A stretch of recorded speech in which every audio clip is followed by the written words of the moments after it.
இனிய நாமத்தில் உங்களுக்கு வாழ்த்துதலையும் வணக்கங்களையும் தெரிவித்துக் கொள்கிறேன்.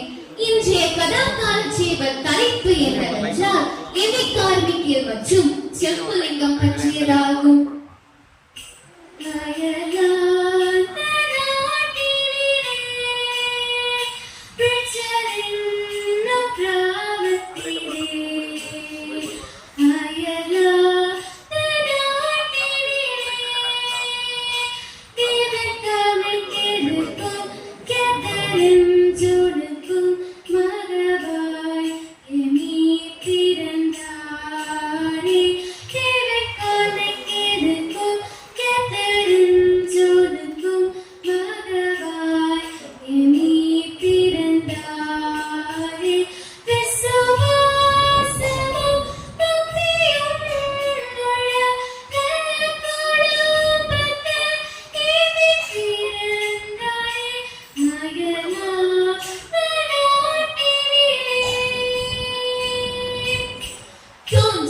புகழோடு தோன்றுக என்னும் தெய்வ புலவர் வாய்மொழிக்கு தகுந்தாற் போல 1867 ஆண்டு டிசம்பரின் குழலில் 16ஆம் நாள் எமி பிறந்தார். பள்ளிக்கூடத்தில் படிக்கும் காலத்திலேயே இயேசுநாதரை குறித்து நல்ல விசுவாசமும் பக்தியும் உடையவளாக திகழ்ந்த எமி பள்ளிக்கூடத்தில் நடந்த நற்செய்தி கூட்டம் ஒன்றின் வாயிலாக தன்னை ஊழியத்திற்கு அர்ப்பணித்துக் கொண்டார். 1892ஆம் வருடம் ஜனவரி மாதம் 13ஆம் தேதி ஒரு மெல்லிய சத்தம் எமியின் காதில் விழுந்தது. அந்த சத்தம் தான் என்ன?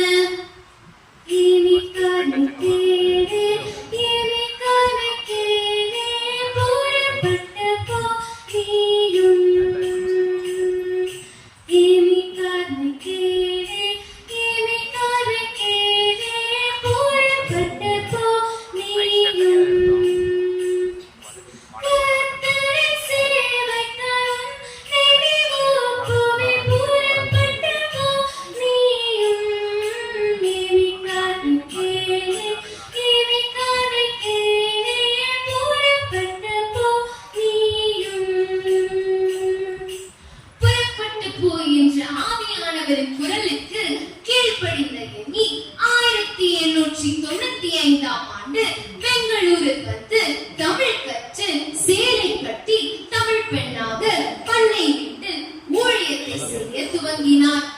1924ஆம் ஆண்டு தன்னுடைய 57ஆம் வயதில் ஒரு சிறிய ஒதுக்கப்பட்ட கிராமத்தில் எமி அம்மையார் எழுதினால் அழகிய ஆலயம் ஒன்று கட்டப்பட்டது. அச்சிற்றுரையே டோனாவும் அன்றும் இன்றும் போற்றப்படுகிறது. நாளுக்கு நாள் டோனாவூரின் பெருமை உலகளாவியல் சென்றதன் காரணம் என்ன தெரியுமா? பச்சையிளம் குழந்தைகள் ஆராதைகள் சீராட்டப்பட்டனரே, திக்கற்ற பிள்ளைகள் திறமைகளும் டோனாவூர் வந்தனரே. நெறிப்பாடி தீனத்தோறும் சீராக வளர்ந்தனரே.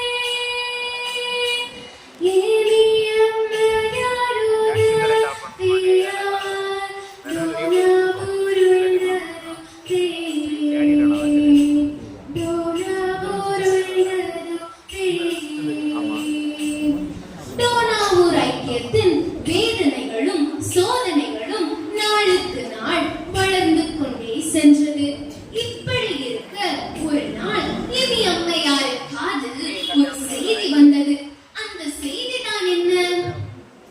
இந்த ஊரில் திரட்ட கும்பல் தலைவர் ஒருவன் இருக்கின்றானே, கடின இதயமுள்ள கணவன்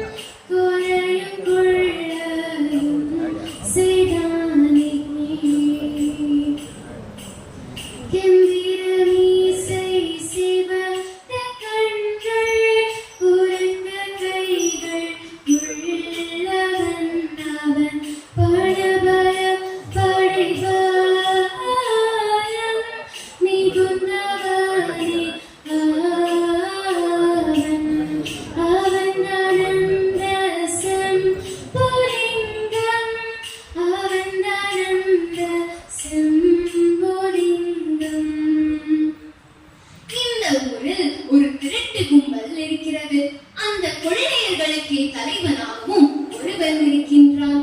பார்த்தாலே பயந்து போகும் உருவம், கம்பீர மீசை, சிவந்த கண்கள், உருட்டு கைகள், அவனை சுற்றி படைபலம் பணபலம் வேறு.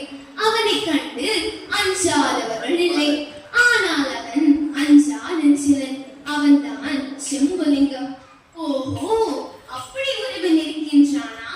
என்னுடைய சேவை ஆதரவற்றவர்களுக்கும் விதவைகளுக்கும் குழந்தைகளுக்கும் மட்டுமல்ல, என் இயேசு திருடர்கள் மத்தியிலும் கொள்ளைக்காரர்கள் மத்தியிலும் ஊழியம் செய்தாரே, நான் ஏன் செய்யக்கூடாது என்று ஜெபித்தார். செம்புலிங்கத்தை பற்றிய வாரம் எமி அம்மையாரை வாட்டியது. நண்பர்கள் மற்றும் வேண்டியவர்களை அடுத்து எல்லோரும் வாருங்கள், நாம் செம்புலிங்கத்திற்காக ஜெபிப்போம் என்றார். ஜெபித்தார்கள். எமி அம்மையாருக்கு அதிபயங்கரமான நம்பிக்கை, கடவுள் பேரில் உறுதியான விசுவாசம். சோர்ந்து போகாமல் ஜெபித்தார்கள்.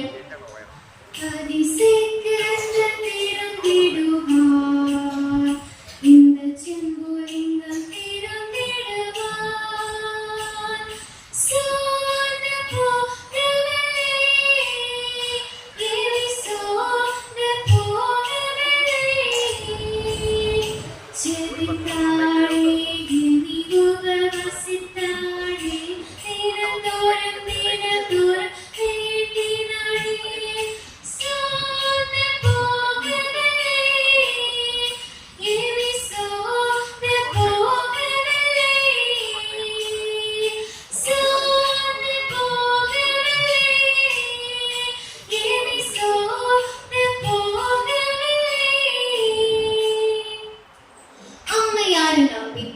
விடாமுயற்சி வீண் போகவில்லை.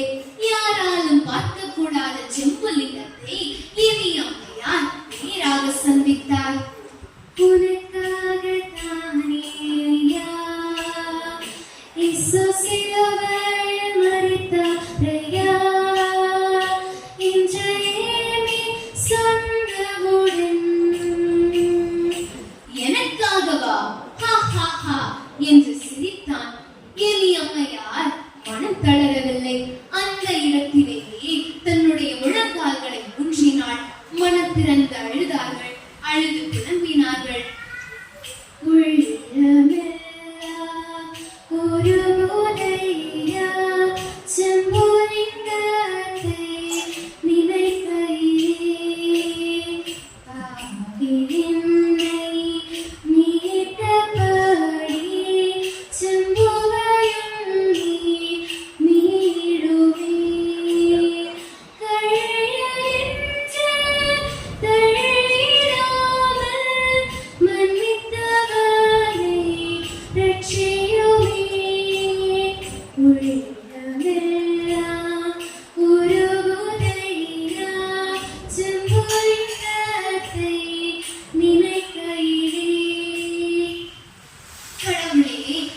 செம்புலிங்கமும் உமது பிள்ளை அல்லவோ?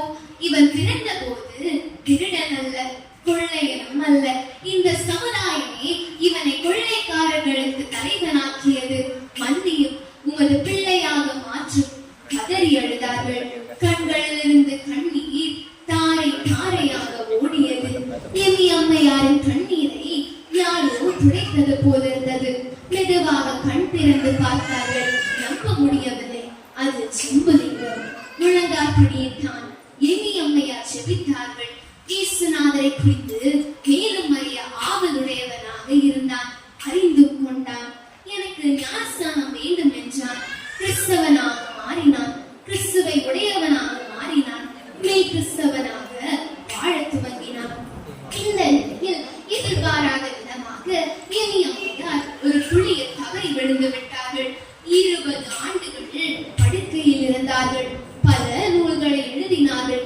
தனது 84வது வயதில் அதிகாலையில் கடவுள் எமி அம்மையாரை எடுத்துக் கொண்டார். டோனாவூர் ஐக்கியத்திலேயே அம்மையாரை மிகவும் சாதாரணமானவர்களை அடக்குவது போல் அடக்கம் செய்தனர். அம்மையார் உடல் மறைந்தாலும் அவரது புகழ் மறையவில்லையே. டோனாவூருக்கு செல்வோமா, நான் டோனாவூருக்கு செல்வோமா,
மற்றவர்களை இயேசுவண்டை சேர்ப்போம். சேர்ப்போம்